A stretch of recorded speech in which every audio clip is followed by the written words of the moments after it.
Fala galera, bom dia, bom domingo para todos. Seguinte, tem muita gente pedindo para eu gravar vídeos, fazer lives, dar até aulas de Segunda Guerra Mundial, que é uma das grandes paixões da minha vida, né? É um tema que eu estudo, que eu leio, que eu fiz disso um hobby desde os meus 13 anos de idade. Estou com 53, então são 40 anos estudando, lendo, visitando campos de batalha, museus ao redor do mundo, de Pearl Harbor a Omaha, na Normandia. E eu tava pensando nisso, né? Só que, meu canal é de finanças, de repente começar a botar vídeo de Segunda Guerra Mundial, sempre vai aparecer alguém achando que eu saí do tema, reclamando, enfim. E aí eu tive uma ideia, eu tô numa fase aí de querer realmente incentivar vocês a estudarem, incentivar vocês a lerem mais. Isso é fundamental não só para a vida de trader, mas como pessoa, como crescimento pessoal, profissional, né, social. E eu vejo que existe muita relutância, ou não existe esse hábito hoje arraigado na população brasileira. Já não existia antes, agora em tempos de YouTube, tudo mastigado, fácil, em vídeo, né? Para que ler um livro de 700 páginas, se de repente um vídeo de meia hora resume tudo, né? Mas eu não desisto, e tem muita gente que me manda mensagens agradecendo porque desenvolveram o hábito da leitura inspirados por mim. Já teve caso até de duas mães comentarem isso comigo, virem me procurar mandando mensagens sobre isso, agradecendo que o filho passou a ser um leitor voraz. Então, nesse meu nova fase pós-Ogroflix, aonde eu estou me sentindo super à vontade, né? Até comentei ontem que foi a melhor coisa que eu fiz em anos, liberar todo o meu material educacional gratuitamente na internet para todos vocês. Isso foi libertador, não só libertador dos haters, mas também libertador para eu poder fazer um trabalho educacional, né, consistente e constante, sem ser acusado de que isso é puro marketing para eu vender meus cursos. Não tem mais curso para vender. Então, eu estou super à vontade para fazer um trabalho aí que inspire vocês e que estimule vocês a se desenvolverem. Inclusive, ontem mesmo eu assinei vários perfis no Instagram que tem aquelas frases motivacionais, né, com uma imagem fodida por trás, etc. E aí eu fiquei pensando, mas eu ficar fazendo isso, tudo bem, eu tenho uma porrada de frases aqui motivacionais em post-its que eu colecionei ao longo do tempo, mas que são ligadas diretamente ao trading, né? Tipo uma que eu tenho usado muito esses dias, acabei de postar de novo agora, do José Saramago, que fala que não podemos perder tempo, mas não tenhamos pressa, né? Então, é justamente sobre isso, né? Que a gente ficar perdendo tempo procurando santo graal, setups mágicos, a fórmula mágica do enriquecimento, se alavancar, fazer 1 milhão em 6 meses, só vai levar você a perder tempo e dinheiro. O dinheiro você recupera um dia, talvez, o tempo jamais. Então, eu acho legal essas frases que eu tenho aqui, que eu uso na minha sala de trading. Mas, essas que eu vejo aí direto, né, virou meio carne de vaca. E eu queria continuar fazendo algo inspirador para vocês. Então, eu tive uma ideia, pegar todo esse meu conhecimento de Segunda Guerra Mundial, ou todo esse material riquíssimo que eu tenho aqui na minha biblioteca, e usar isso para inspirá-los, Então aqui eu vou mostrar um dos meus primeiros livros, que eu comprei ainda quando eu tinha meus 13 anos, tá? Bader, o livro dá para ver que está bem detonado, livro denso, né, no duplo sentido. E o Bader foi um dos maiores ases ingleses da Segunda Guerra Mundial, tá? Os maiores ases ingleses da Segunda Guerra Mundial. Só que ele tinha uma característica interessante. Ele não tinha as duas pernas, né? Vou ler para vocês aqui um resumo, a resenha aqui do livro. Douglas Bader é um personagem lendário, não só pelas suas façanhas como piloto de combate, mas também pela coragem demonstrada ao vencer a adversidade e pelo seu exemplo abrir novos horizontes aos incapacitados fisicamente. O Conquistador do Céu é a história de um homem que se recusou a admitir o fracasso. Um homem que perdeu as pernas num acidente aéreo em 1931, sendo desligado da RAF, a Real Força Aérea Inglesa, né? E que com pernas mecânicas aprendeu a andar novamente, sem muletas, a dançar, a jogar golfe, e que insistiu em voltar à RAF para transformar-se num dos grandes heróis da Batalha da Inglaterra, a batalha que definiu, talvez, a Segunda Guerra Mundial na Europa, uma vez que com isso Hitler tinha que conquistar os céus do Canal da Mancha para poder lançar seus barcos de desembarque e invadir a Inglaterra. Só que a RAF derrotou a Luftwaffe, a poderosa Luftwaffe, durante vários meses de batalha.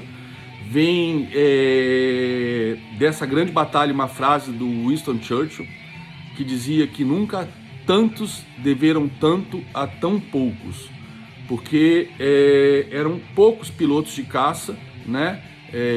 Comparando com a Força Aérea da Luftwaffe, que passou aí quase uma década se preparando para a Segunda Guerra Mundial, participou da Guerra Civil Espanhola com a Legião Condor, né?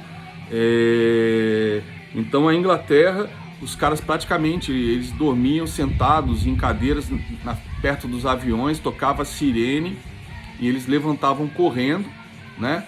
E iam para os seus Spitfires ou para os seus Hurricanes para derrubar os bombardeiros alemães, né? Os Hurricanes, os Dorniers, e também enfrentar os caças Messerschmitt, Focke-Wulf, que iam para a Inglaterra junto com os bombardeiros, fazendo a escolta.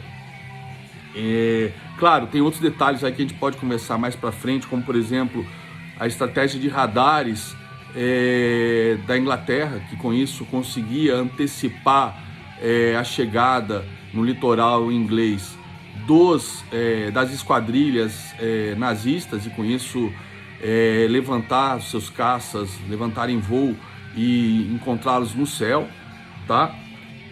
Mas além dessa estratégia também teve, além desse trunfo, também teve aí a arrogância do Hitler, que estava bombardeando os campos de pouso e chegou a começar a bombardear os radares, mas por conta até de uma falha de comunicação, houve um bombardeio em Berlim que deixou Hitler profundamente irritado, e o Göring, que era o responsável, comandante-chefe da Força Aérea nazista, né? Tanto é que a Alemanha nesse dia estava totalmente iluminada, tamanha a arrogância dos nazistas, que os aliados jamais bombardeariam Berlim, né? Uma noite fervilhante, todo mundo nos bares, restaurantes, em shows, cabarés, e de repente a Inglaterra bombardeia, a RAF bombardeia Berlim, né? O Göring tinha até uma frase que ele dizia que se uma bomba caísse sobre Berlim, ele ia mudar o nome para Rosenberg, né? Não sei se é Rosenberg, mas era um nome judeu, justamente, né? O inimigo número 1 dos nazistas, e a arrogância dele fazia ele recitar aos quatro ventos essa frase infame e vergonhosa. Mas voltando ao Bader, ele era um as tão respeitado, né? Porque os ases acabavam se reconhecendo nos céus, né? Tanto Adolf Galland, que era o maior as dos nazistas, como os ases ingleses, como o Bader. Eles se encontravam nos céus, nas batalhas aéreas, porque cada avião tinha, cada piloto escolhia um símbolo para adornar o seu avião, fora os números que identificavam a esquadrilha, etc. A região onde estava lotado aquele piloto, né? E uma vez o Bader foi derrubado no Teatro Europeu e foi capturado pelos nazistas. Ele teve que saltar de paraquedas, desengatou as suas pernas mecânicas que não permitiam que ele conseguisse sair do avião, né? Tinha sido abatido, né? O avião em queda, e se jogou de paraquedas. E aí ele foi capturado pelos nazistas e foi tratado com toda a honra que merecia pelos nazistas. e o Adolf Galland, né, pediu para a Inglaterra que mandassem 2 pernas mecânicas, né, para o Bader, né, e puta, fica arrepiado lembrar disso, e prometeu que todo o corredor aéreo aonde a perna deveria ser lançada ia estar sem defesa aérea, sem cobertura aérea dos caças, para que o avião que fosse soltar essas pernas de paraquedas fosse e voltasse em segurança. E foi feito isso, e a Inglaterra não se aproveitou desse corredor para lançar uma esquadrilha, para bombardear ou coisa parecida. Foi realmente um ponto, não sei se dá para dizer assim, mas um ponto alto do cavalheirismo e da humanidade no meio do genocídio, da carnificina que foi a Segunda Guerra Mundial. Assim como aquele Natal de 1914, onde os alemães e os aliados franceses e ingleses fizeram um cessar-fogo para celebrarem juntos o Natal na Primeira Guerra Mundial. Então, há alguns momentos bonitos na história militar, na história das 2 grandes guerras, que fazem a gente acreditar que ainda existe esperança para a humanidade. Mas no outro dia eu estava lendo, eu não sei de quem foi essa frase, foi de um grande trader americano, não sei se foi Taleb ou outro, eu não lembro agora. Eu acho que eu até salvei no meu Twitter para consulta futura, aonde ele fala que um grande trader ele precisa de duas características, ler bastante e ter o dom ter o hábito de ser um historiador, né? Ou seja, conhecer a história. E no caso eu acho que ele está se referindo à história das crises, à história do mercado financeiro, né? As situações de bolha, de euforia, saber identificar puramente padrões econômicos, financeiros, macroeconômicos, para saber tirar o máximo no mercado. Mas o fato de eu ter estudado história, né? Eu sou trader há 18 anos, então esse hábito de ler livros de Segunda Guerra, livros de história em geral, são 40 anos, se eu tirar 18, eu acho que o fato de eu entrar no mundo do trading com 22 anos já de leitura nas costas, me ajudou bastante, porque são histórias como essa que sempre me mantiveram a fé de que eu ia conseguir, né? Se um cara que perdeu as 2 pernas num acidente aéreo, ele se torna um dos maiores ases ingleses da Segunda Guerra Mundial, como é que eu vou aceitar fracassar numa coisa tão simples, mas que tem suas armadilhas, suas dificuldades, que é ser um day trader? Então esse é a minha mini aula de hoje, envolvendo Segunda Guerra Mundial e psicologia, finanças comportamentais, e também um pouco aí eu não gosto muito dessa palavra, um pouco aí de coaching motivacional para que vocês jamais desistam. O Bader não desistiu, beleza? Fiquem com Deus, um bom domingo para todos, ao som de Aces High.